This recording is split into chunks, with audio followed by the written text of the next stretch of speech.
73-year-old widow Willie Hughley is a first-time activist who says she's close to losing her home to foreclosure. Why me? Why me? Now!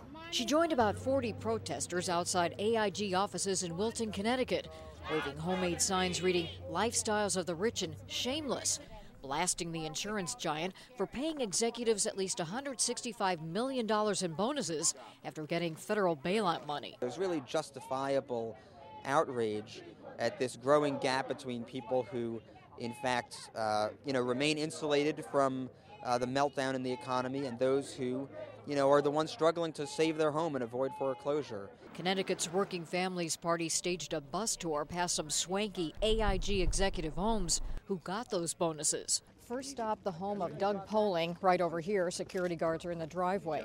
This is the man who gave back the single biggest bonus check. According to a spokesperson for AIG, he did it because it was, quote, the correct thing to do. Poling, if at home, was nowhere in sight.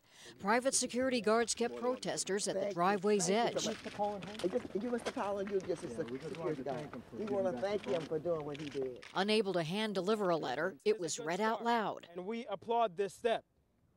Most of us will never know what it feels like to turn down millions of dollars. Mark Zwiebeck likely won't.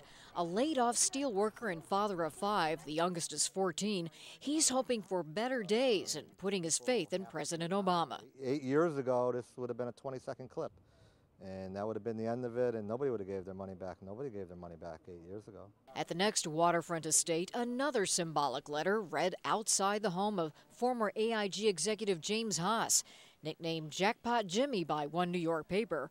He also gave back his bonus. It's almost too much to think about for the likes of Willie Hughley, who can think of better things to do with all that corporate cash. Have to foreclose people and who don't have food in their home, who can't do nothing for themselves.